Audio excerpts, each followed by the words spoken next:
any religion, but what we want to share to you is the relationship sa Panginoon po. So welcome po sa isang malaking pamilya na nadagdag po sa inyo sa umagang ito.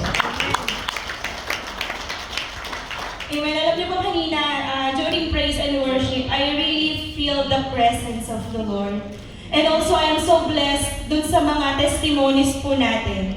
Amen? And I believe po na yung mga testimonies po na yon, ang Panginoon po yung nangusap sa kanilang mga buhay.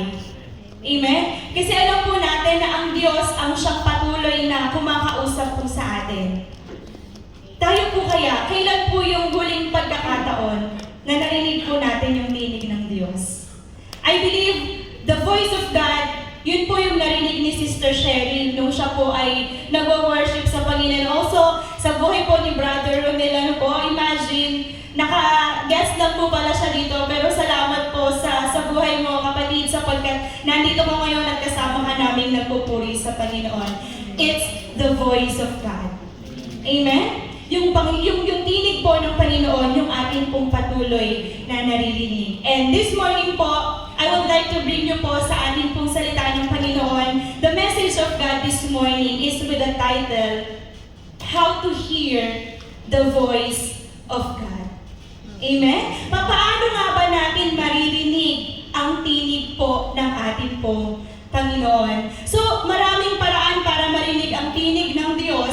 And let's start with Psalms 29 verse 4 bilang ating pong main verse. May I invite everyone to please rise up bilang paggalang po sa pagbasa ng salita ng Panginoon. So sabi po ng Psalms 29 verse 4, pwede po ba natin siyang basahin sabay-sabay? The voice of the Lord is powerful. The voice of the Lord is majestic. Amen? Let us pray. Hallelujah, Jesus. Aming Panginoon, Diyos amang makapangyarihan sa lahat. Thank you for your word, Panginoon. Thank you for your voice, Panginoon. Hallelujah, na patuloy naming naririnig, dakilang Diyos. Maraming salamat, Panginoon, sapagkat Ikaw, O Diyos, ang siyang patuloy na mangungusap sa iyong mga anak sa umagang ito. Lord, i-prepare mo ang aming mga puso, Panginoon, sa iyong mga salita. And I believe, Lord God, na meron ka sasabihin at ipapaalala, Panginoon, sa buhay ng bawat isa sa umagang ito. Lord, hayaan mo, Panginoon, ng iyong mga salita, Panginoon, ang iyong kapangyarihan, dakilang Diyos, ang patuloy na magbago sa aming mga buhay. Salamat po, Panginoon. Speak to your people in your very special way. Salamat po. This is our prayer in Jesus' mighty name. Amen. Amen. Sige po, maaari na po tayong makaupo. Hallelujah. Napakabilis po ng panahon, ano? Parang kailan lang po nagpaplato tayo kung ano yung magiging babaguhin natin sa sarili natin this coming nitong 2025. But look at us now. We are on the 9th month of the year. Happy birthdays po sa bawat isa. Amen. Malapit na po malapit na po matapos ang taon na ito. Ano po? Kamusta po ba tayo? Tayo po ba patuloy na pinagpala ng Panginoon? Amen. I believe that the Lord sustain us. Amen? The Lord protect us. Amen. Ang Panginoon po yung nakasama natin, and ang Panginoon po yung presensya ng Lord yung siyang patuloy na nag-guide sa atin sa tamang daan. Amen? At sabi ko nga po kanina, yung tinig ng Diyos na siyang naging gabay natin para sa atin po mga lalakarin sa buhay. Bagamat yung journey po natin, hindi siya straight line lang no? May mga rough road po tayong pinagdaanan. But the voice of God, yun po yung kakailanganin natin para po patuloy natin marinig yung plano ng Panginoon. So sabi po ng main verse natin kanina, the voice of the Lord is powerful. Amen? When we say powerful, may power. Amen? God himself po, He is the omnipotent God. He is all-powerful God. And hindi lang po siya pati po yung kanyang tinig. Na-experience niyo na po bang manood ng isang palabas na nagpo-portray po ng ating pong Panginoon? Ano po yung tinig doon? Di ba kapag nanonood tayo ng skit, ng drama, where they are portraying Jesus or they are portraying the Lord, yung voice po na nandun is malaki. Amen? Pasample nga Kuya Frank ng malaking boses. Amen. Alam niyo po yun, na ang boses po ng Panginoon laging malaki eh. Yun yung naririnig ko eh, no? With power, with boldness. Ganun po yung boses ng Panginoon. Wala pa akong narinig na nag-portray sa ating pong Panginoon na sobrang lamlam ng boses. Amen, talagang with power. Because that's the psalmist telling us in Psalms 29 verse 4 that the voice of the Lord is powerful. At the same time, the voice of the Lord is majestic. Pag sinabing majestic, ano ba yun? Yung majestic daw po is from the Latin word majestatem. So, ibig sabihin po nun, it's greatness, excellence, honor, and dignity. Yun po yung ibig sabihin ng majestic. So, kapag narinig natin yung tinig ng Panginoon, meron siyang power. Meron siyang kapangyarihan. Amen? So, this morning po, I have 4 easiest way on how we can hear the Word of God. At the voice of God. Amen? Kailan po ba natin huling narinig ang tinig ng Panginoon? Baka kinukulang na po tayo ng oras para sa Diyos. But this is 4 easiest way. Alam ko po, maraming paraan para marinig natin ang tinig ng Diyos. But I want to share to you this morning the 4 easiest way. And the first one is accuracy. Amen. When we say accuracy, ano po ba yung ibig ipakahulugan ng salitang accuracy? Kailangan accurate. Amen? Walang labis, walang kulang. Sakto. Amen? Ang Panginoon po kapag nagbigay siya ng instruction, laging accurate. Hindi ko lang po alam yung mga tao kung paano tayo sumunod sa utos ng Diyos. Amen? Paano po ba tayo magbasa ng Biblia? Namimili po ba tayo? Multiple choice po ba ang pagbabasa natin ng Bible? Na hindi, mahirap to eh. Dito lang muna ako sa medyo madali. Hindi, ayoko ng command. Dito lang muna ako sa blessing. Amen? But the Lord, kapag siya po ay nagsalita, accurate. Amen? Accuracy. So, paano daw po natin maririnig ang boses ng Panginoon? Fine-tuning of our spiritual ear to hear the voice of God. So, fine-tuning. Narinig niyo na po ba yung salitang fine-tuning? Ay, hindi pa, no? Sa radyo? Amen. Fine-tuning. When we say fine-tuning means to adjust precisely so as to bring to the highest level of performance or effectiveness. Yung may mga sasakyan po, for sure, alam niyo po yung fine-tuning eh.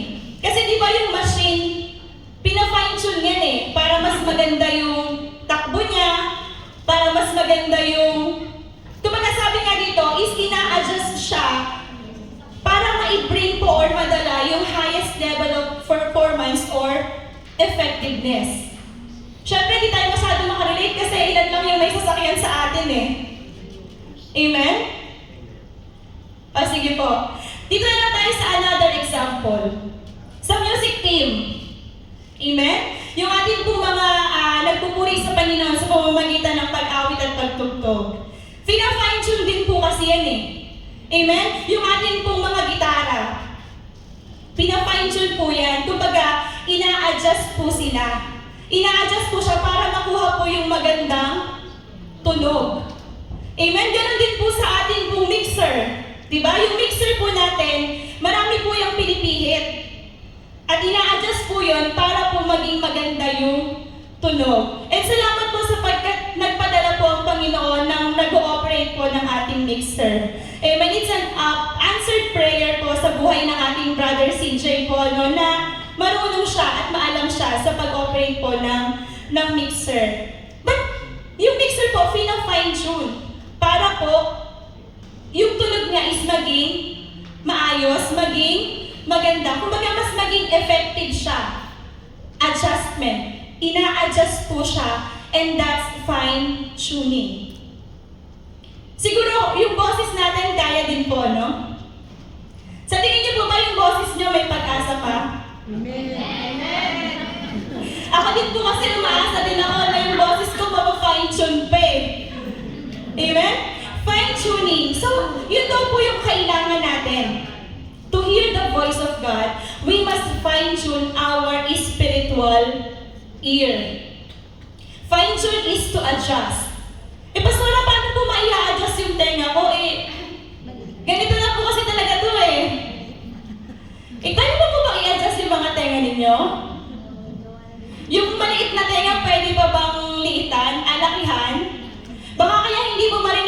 ng Diyos kasi ang late-late ng tenga mo.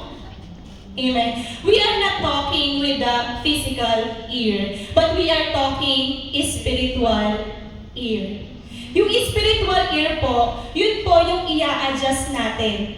Yung spiritual ear po, yun po yung gagamitin natin para marinig ang tinig ng Diyos. So sa papaano po, paraan, yun po yung aalamin natin mamaya. Ano po? Sa pagkatunay po na ang tinig ng Diyos ay lagi pong nandiyan.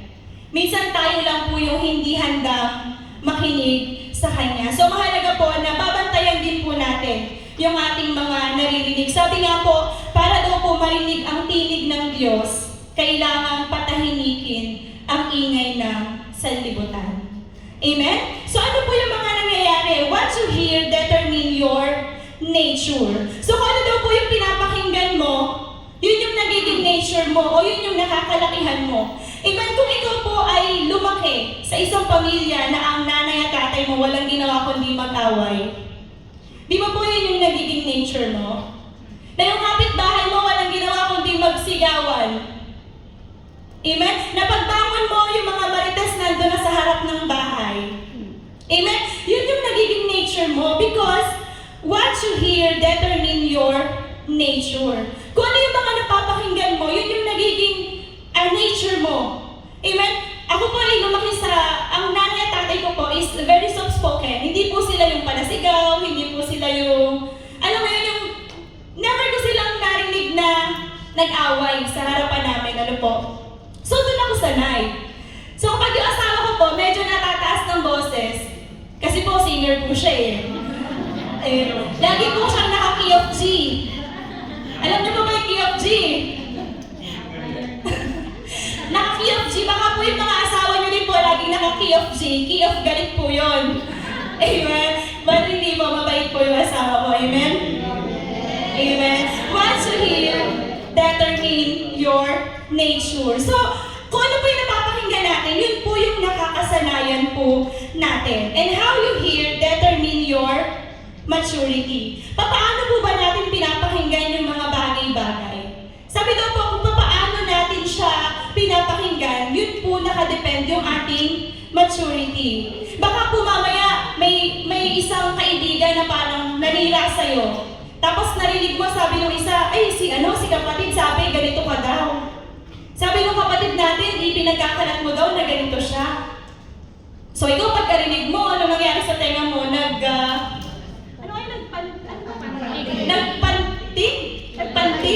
Nagpanting yung tenga mo. Galit ka na agad. Amen? Pero hindi daw po how you hear determine your maturity. Kaya nga po na pinag-aaralan natin every Sunday, the fruit of the Holy Spirit. Last Sunday, ang ganda po ng topic natin, it's about gentleness. Amen? Kasi the way you respond, yun po talaga yung mahalaga. Minsan naririnig natin yung mga bagay hindi maganda sa pandinig natin. Di ba po? Hindi naman lahat ng naririnig natin maganda Ngunit kung paano tayo mag-response, yun po yung mahalaga. Because how you hear determine your maturity. Ano pa daw po? Who you listen to determine your destiny. Kung sino daw po yung mga pinapakinggan mo, it will determine your destiny. Pag-isip niyo po ba sa umaga, anong pinapakinggan niyo? Worship song. Amen. Praise God po. Alam niyo po, I'm really blessed kapag nakakarinig ako na nagtatestify sila na alam mo ba, sa umaga, pag dilat ng mata ko, worship song agad yung pinapakinggan ko. Praising agad yung pinapakinggan ko. Amen? Bakit po? Mahalaga po kasi kung sino yung mga pinapakinggan natin. And sometimes, kung nandun tayo sa maling circle of friends, at mali po yung mga advice na naririnig natin, it will lead po sa maling destiny or sa hindi magandang destiny po ng ating buhay. But kapag nandun tayo sa, alam mo yun, sa point ng buhay mo na meron kang anxiety, meron kang depression, at napaligid ka po sa mga tao na mga promises ng Panginoon yung sinasabi, nakaka-uplift po siya. Amen? Kasi kung sino po yung mga tao na nakapaligid sa'yo and who you listen to determine your destiny. Kaya ako palagi mo napapakinggan Word of God, worship song. Alam mo yun, Amen? Kasi punong-puno yung puso mo ng pasasalamat, punong-puno yung buhay mo ng pangako ng Diyos. Eh kung nakasurround ka sa mga tao na wala nang ibang ginawa kundi magdala ng mga negative sa buhay mo, hindi siya makakatulong. Ano po? So very important po, who you listen to determine your destiny. So yung mga pinapakinggan po natin, matuto po tayong piliin. Matuto po tayong i-filter. Amen? Hindi po lahat ng pumapasok sa kabilang tenga, pinapapasok sa puso. Amen? At hindi naman po lahat ng pumasok sa kabilang tenga, kailangan lalabas sa kabila. You must know how to filter the good and the bad. Sapagkat sa mundo po na to, sabi ko nga, napakaraming tinig. Napakaraming boses po na pwede tayong marinig sa mundo ito. Gaya po ng sabi ng 1 Corinthians chapter 14 verse 10. Sabi niya po dito, there are, it may be, so many kinds of voices in the world and none of them is without signification. Amen? Ang salita na po ang Panginoon na nagsasabi na napakaraming boses ang pwede mong marinig. Amen? There are lots of voice na pwede mong marinig. Siguro po i-share ko lang po, meron kasi tayong isang kapatiran na last Friday po kasi, I think we had 7 celebrants. So ngayon po, pag maraming may birthday, marami din pong may cake. So yung ating pong ministry head ng kitchen, namumroblema siya. Kasi wala siyang panahon para mag-bake dahil may pasok siya. Usually po kasi yung mga cakes po natin dito, ingredients lang po yung binabayaran natin. Then yung talent fee po nung ating taga-bake ay libre na. Amen? But that time, ang dami pong may birthday. So ngayon sabi niya, Pastora, ang daming may birthday, paano kaya gagawin ko? Wala kasi akong time. Baka pwedeng gagawa na lang ako ng isang malaking cake, tas nandun na lahat ng pangalan nila. Sama-sama na sila doon. Kasi imagine, 7 celebrants. Sabi ko, pwede naman nga yun, pero napapaisip ako na parang mas special kasi kung kahit maliliit lang, is tigi-tigisa sila ng cake. Para sabi ko, sige, magtanong ako sa pastoral, magpa-approve ako, baka pwedeng ibili na lang sa Hypermax kung hindi talaga kayang gawa ng tigi-tigisa. Tapos sabi niya sa akin, mga after ko masend din sa pastoral, nag-message ulit siya after few minutes, sabi niya, Pastora, ano kaya? Gagawa na lang ako. Sabi ko, bakit? Kasi may bumubulong sa akin. Sabi ko, anong binubulong sa'yo? Sabi ko, gumawa na daw ako ng cake. Tapos sabi ko, sino yung nagbubulong sa'yo? Basta, sabi niya gano'n. Amen. So it's very important that we have or we know how to recognize the voice of God. Because there are lots of voice. Amen. There are voice that promotes prosperity. May mga voice po sa likod natin na nagpo-promotes ng prosperity. Kasi di ba mag-prosperity, gusto natin yan. Amen? Kaya nga maraming mga churches yung nag-a-arise na prosperity gospel. Sumamba ka, yayaman ka, magiging maganda ang buhay mo. Di ba maraming ganon? But you know, you have to recognize the voice of God. Kasi baka mamaya yung voice that promotes prosperity, hindi pala siya sa Panginoon. Kasi, sige lang magtrabaho ka lang. Tapos sasabihin mo, Lord, magtatrabaho muna ako. Pag settled na lahat, Lord, pag nabili ko na yung sasakyan na gusto ko, naipatayo ko na yung bahay na pangarap ko, that's the time na mag-full time na ako sa'yo. Amen? Pero hindi po natin kailangan maging mayaman bago tayo magpuri at sumamba sa Panginoon. Amen? Ano man po yung katayuan natin, ang Lord po yung magdadagdag ng lahat. Amen? Sabi niya, seek ye first the kingdom of God and His righteousness, and all these things shall be added unto you. Ang sabi, idadagdag lang ng Panginoon. Amen? So, alam niyo po yun, yung voice of prosperity, yun yung madalas nating kalaban. Kasi lahat tayo dito gusto umasenso. Amen? Amen? Lahat tayo dito ay believe kung bakit tayo nag-abroad kasi hindi ganun kaganda yung buhay natin sa Pilipinas.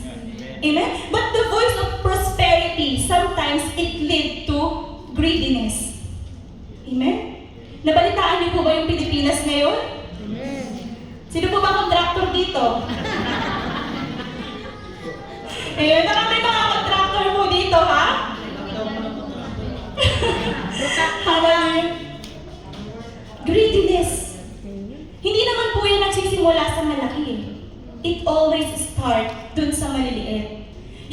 ka muna a-attend kasi meron kang part-time. Ay, hindi na yun. Amen? Wala namang masama kasi ang gusto mo lang is to prosper your life. Makapagbigay ng magandang buhay sa pamilya mo, but we have to be very careful. And then, sometimes, the voice that promotes, freedom. Yung voice mo nagpo-promote ng freedom. Naku, sabi ng Panginoon, meron daw free will. So siguro malaya naman akong gawin yung mga bagay-bagay sa buhay ko. Malaya naman ako makakagawa ng ganito kasi may free will naman eh. Amen? But sometimes that voice of freedom leads you to entitlement. Minsan parang masyado ka ng entitled kasi akala mo yung voice ng freedom na yun is mula ka sa tinig ng Panginoon, pero ang totoo hindi na po. Amen? That voice of freedom can lead you to, to pride. Kasi minsan nagiging ma-pride na tayo kasi yung voice of freedom parang masyado na nating ine-entertain. So minsan pa po, we have to know how to listen and to recognize the voice of God. Amen? Sige mo, palakpakan ko natin yung Panginoon. Hallelujah. So my question is this morning, whose voice are you listening? Amen? Kaninong tinig ba yung iyong napapakinggan? Amen? Sabi ko nga po kanina, if you don't know how to listen and recognize the voice of God, we will become unsure of what is wrong and what is right. Pwede mo ba natin siyang basahin? If we don't know how to listen and recognize the voice of God, we will become unsure of what is wrong and what is right. Amen. So paano po ito? Gusto kong namnamin niyo po yung sinasabi na yan na if we don't know how to listen and recognize the voice of God, we will become unsure of what is wrong and what is right. Bakit po? Kasi malilito ka. Sa dami ng tinig na napapakinggan mo, malilito ka kung alin pa talaga yung tinig ng Panginoon. Pero mahalaga na alam mo ang tinig ng Panginoon because if you are unsure kung ano yung tama at mali, mahihirapan ka kasi walang nag-guide sa'yo. But the voice of God, that's the one who's guiding you through the help of the Holy Spirit. Amen? Para makalakad tayo ng matuwid ng maayos, kailangan ma-recognize natin yung tinig ng Panginoon because if we don't know how to listen and recognize the voice of God, maaaring tayo po, we don't accurately know how to say or what to say and what to do. Kasi malilito kayo eh. Hindi mo alam yung guideline mo. Amen? Halimbawa, yung principal ni Ate Fremy, inutusan siya. Teacher Frem, ito yung gagawin mo, ito yung gagawin mo. May direction, may instruction. Eh, hindi masyadong narinig ni Ate Frem. So, hindi naman sa pingit, nataon lang na hindi narinig. Hindi tingihan. Ano yung mangyayari pag hindi po natin narinig ng tama yung instruction? Mali yung dadaanan natin, mali yung gagawin natin. So, ganun din po with the voice of the Lord. Kailangan we know how to listen the voice of God. So, paano pong paraan? Sabi ko kanina, fine-tuning. Paano po natin ma-fine-tune yung ating spiritual ear sa Panginoon, sa tinig ng Diyos? Amen? Sa pamamagitan po ng pagdadasal, sa pamamagitan po ng quiet time, sa pamamagitan po ng pagme-meditate ng kanyang salita. Alam niyo po itong mga practices na to is very basic. Amen? I believe simula nung nakakilala kayo sa Panginoon, ito na yung laging sinasabi sa iyo, pray every day, read your Bible, pray every day. Yung mga pumasok ng Sunday school, yung mga bata, read your Bible, pray every day. Amen?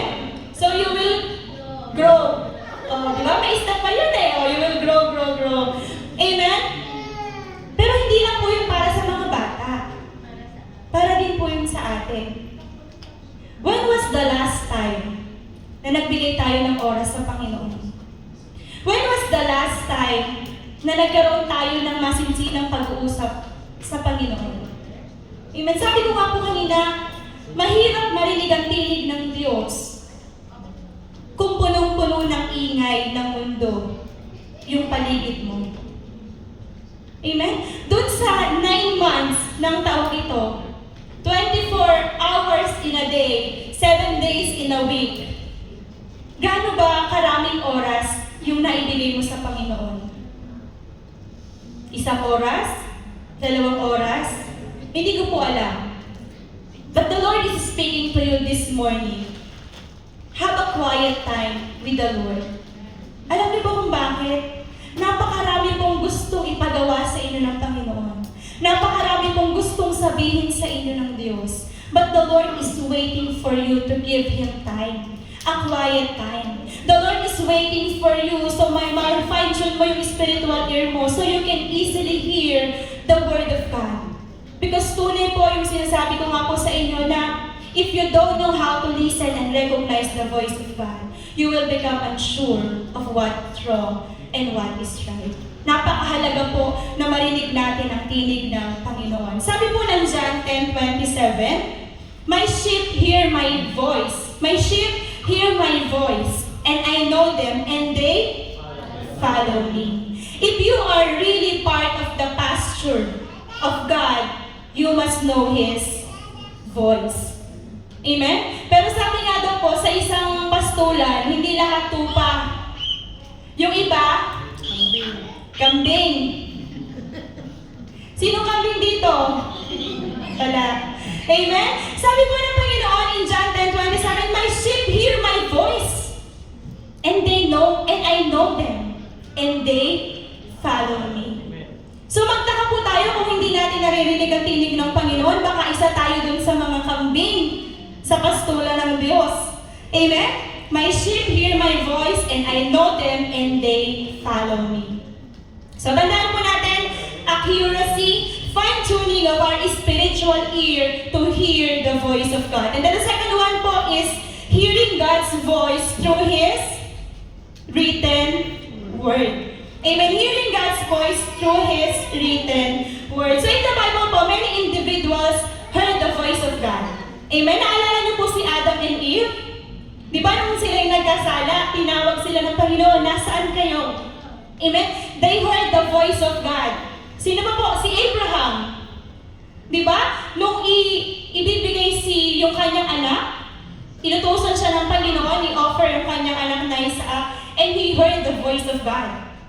Sino pa po? Si Moses. Di ba maraming pagkakataon that Moses heard the voice of God? Si Noah. Amen? Si Noah po, nung pinagawa ng ark ng Panginoon, binigyan siya ng napakagrabing instruction. Detailed talaga yung instruction para hindi pasukin ng baha yung kanyang ark na gagawin. Sana nandito pa si Noah para naturuan yung mga contractor natin ngayon, para hindi napapasok talaga, Sayang talaga wala na si Noah eh.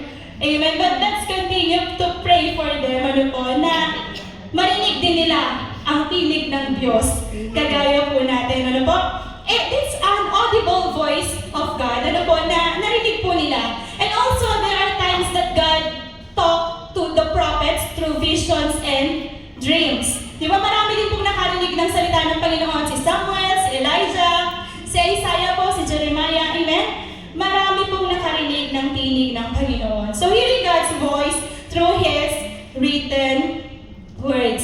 Sasabihin nyo, Pastora, dati naman yun. Paano naman ngayon? How about now? How about in our modern days? Is it really possible for us to hear the voice of God? Can we still hear the voice of God? Amen? Sabi nga natin kanina, through yung meditation natin at sa mga iba pang mga ginagawa natin, we can still hear the Word of God. And one more thing po is through His written words. Amen? Sa pamamagitan po ng ating mga Bible. Amen? Sino po may dalang Bible ngayon? Can you just raise your Bible? Amen. Si Kuya nasa mobile phone. Amen?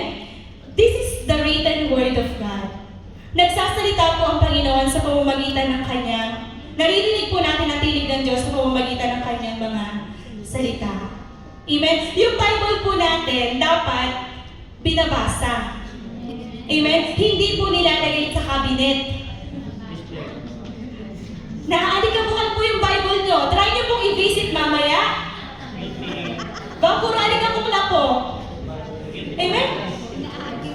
Ano bang sabi ng Joshua? Huwag mong kaliligtain basahin ang aklat na iyon, dili-dilihin mo araw at gabi upang matupad mo ang mga nasusulat doon. Sa ganon, giginhawa ka at magtatagumpay. Kaya pala ang hirap-hirap pa rin ang buhay natin kasi yung Bible natin inaamag na doon sa cabinet. Amen? We have to read the Word of God. Amen? Inag-adjust po yung Panginoon para dito, para po sa atin. Let's read the Word of God. Sabi po dito, in Deuteronomy chapter 5, verse 22. Sige po, basahin po natin Deuteronomy chapter 5, verse 22. These words the Lord spoke to all you assembly in the mountain from the midst of the fire, the cloud, and the thick darkness with a loud voice, and he added no more. And he wrote them on 2 tablets of stone and gave them to me. So ito po yung senaryo ng binigay po ng Panginoon kay Moses. Yun po, salita po niya, yung pong 10 commandments na tinatawag. And also, meron din po sa New Testament in 2 Timothy chapter 3, verse 16. Sabi po dito, all scriptures is God-breathed and is useful for teaching, rebuking, correcting, and training in righteousness. Amen? So, ang Panginoon po, siya na po yung nag-adjust. Because we know that God is an omniscient God. He is all-knowing God.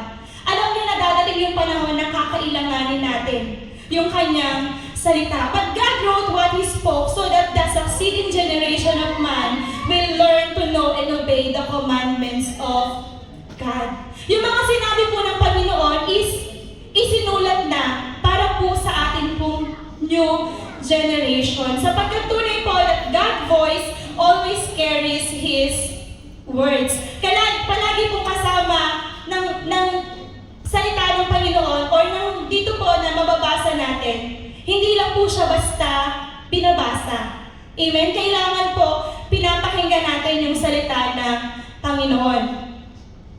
It is impossible to know the Word without us hearing His voice because there is a voice behind every word. Amen? Pastor, pag binasa ko yung Bible na to, may magsasalita ba?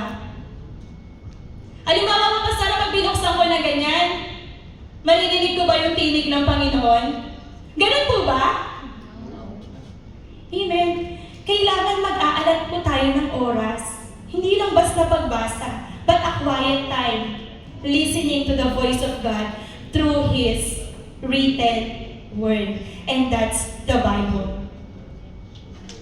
Amen?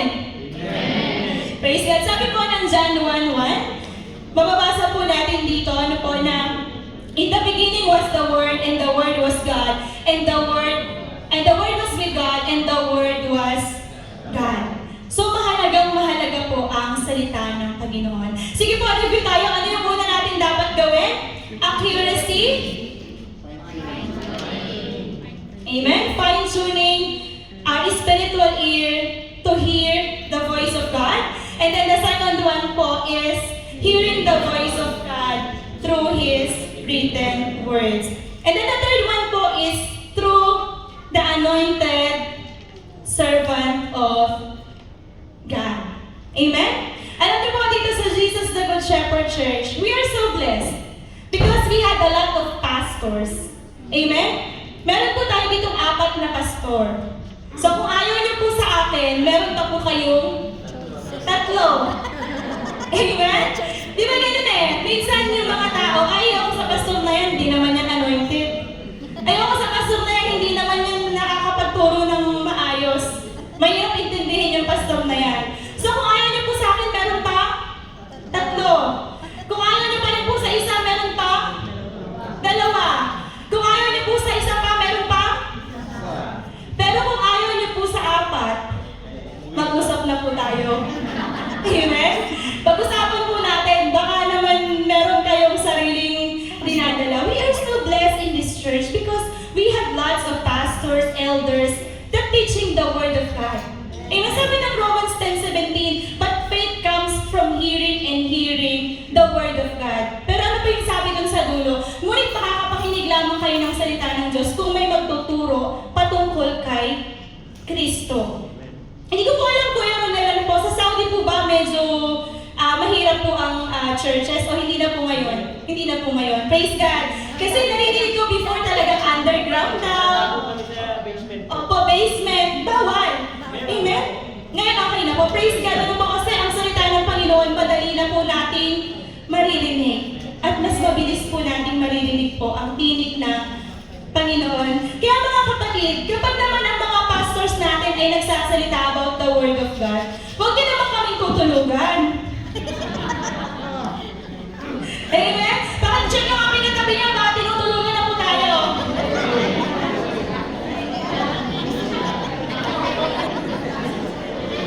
Amen? We can still hear the voice of God through the sermon of His servants. So, hindi mo tutulungan yung mga pastor nyo kapag ka po nag-preach.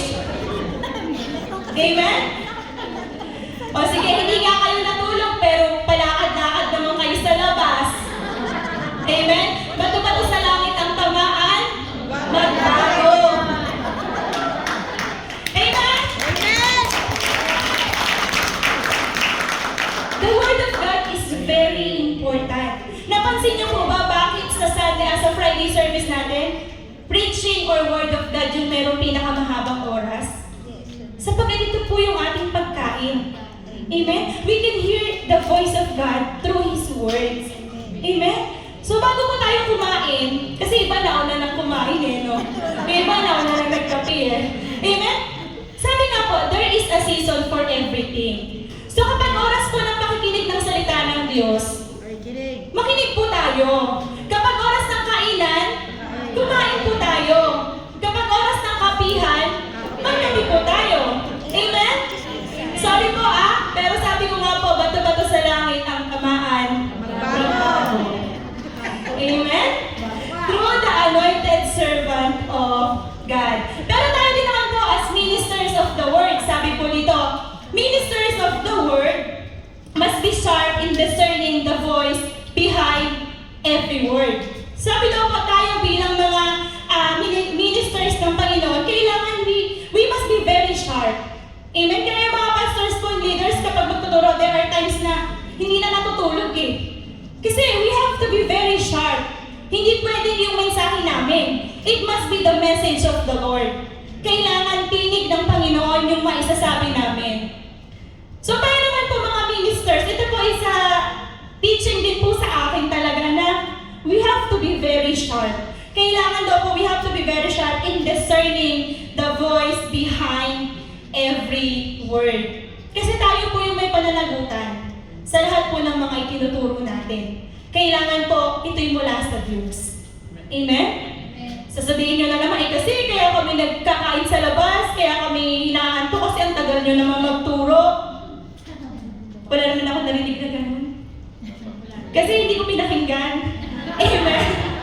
Praise God. And the number 4 po is through the help of the Holy Spirit. And that's very, very important. Amen? We cannot do the first thing, yung accuracy and fine-tuning of our spiritual ear to hear the voice of God without the help of the Holy Spirit. And we cannot do also hearing the voice of God through His written words without the help of the Holy Spirit. And lastly, we cannot also hear the voice of God through the servants of Him if we don't have the Holy Spirit. It's very, very important to have the Holy Spirit in you.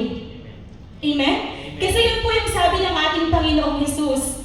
The other counselor is the Holy Spirit na mananahan po sa ating mga buhay. And for us to hear the Word of God at hindi po tayo manigaw, napakahalaga po ng papel ng Holy Spirit. Sabi po ng John 16 verse 13, but when He, the Holy Spirit, the Spirit of truth, comes, He will guide you into all the truth. He will not speak on His own. He will speak only what He hears, and He will tell you what is yet to come. Yun po yung Holy Spirit. Kaya napakahalaga po na meron tayong magandang relasyon sa banal na Espiritu.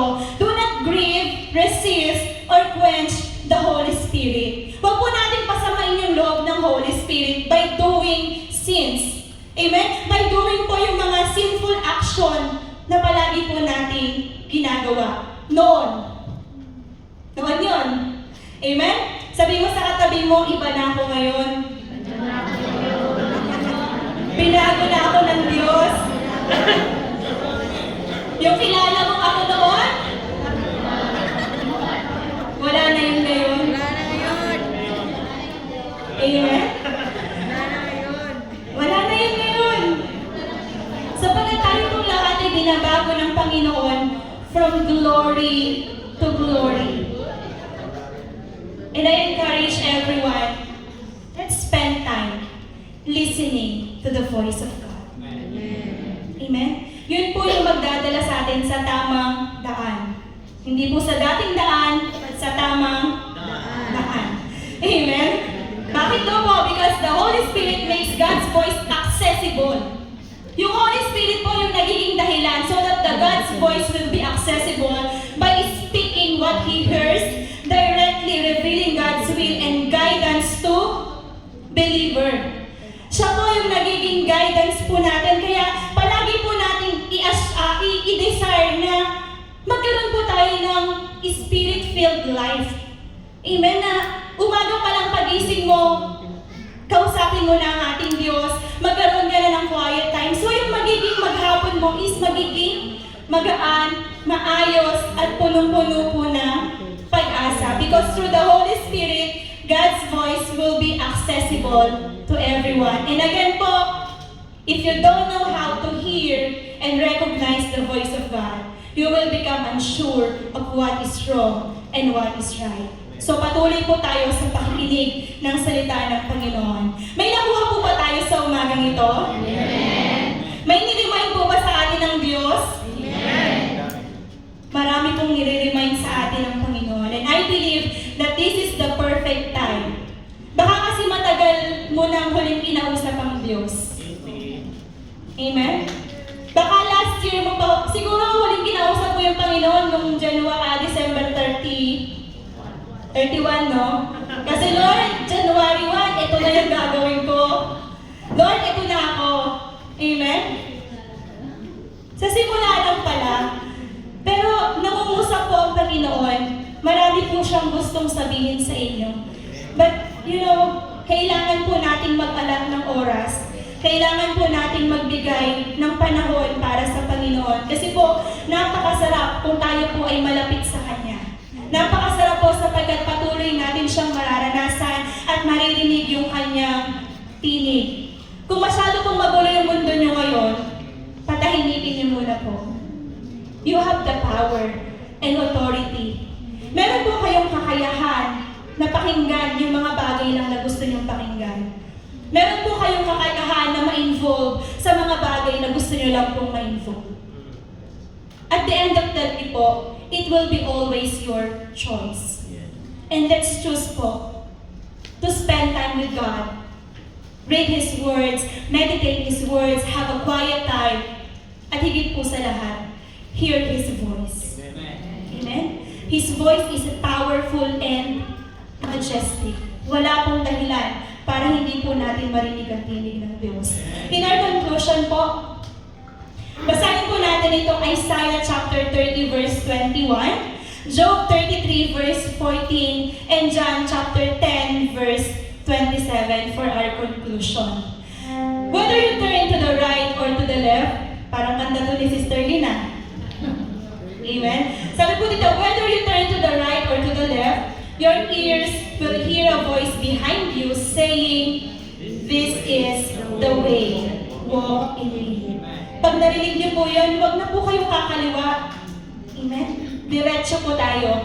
For God speaks again and again through people do not recognize it. Kung masyadong magulo ang mundo, nagsasalita ang Panginoon, hindi po natin naririnig. But sabi niya, God speaks again and again through people do not recognize it. And in John 10 verse 27, dahil po and they follow me. Kung kilala po natin ang Panginoon, madali lang po para sa atin na marinig ang kanyang tinig. Kung malapit po tayo sa Panginoon, mas madali po natin makausap ang ating Diyos. God speaks before and even now, when God speaks, we will not only receive His words, but we will also hear His voice. May tinig po ang Panginoon sa buhay ng bawat isa. Hallelujah, Jesus. Sige po, tayo pong lahat ay tumayo. Palakpakan natin ang dakilang Diyos sa ating mga buhay. Hallelujah, Lord. Nais namin na marinig ka pa, Panginoon, sa buhay ng bawat isa sa umagang ito. Sige po, patuloy tayo sa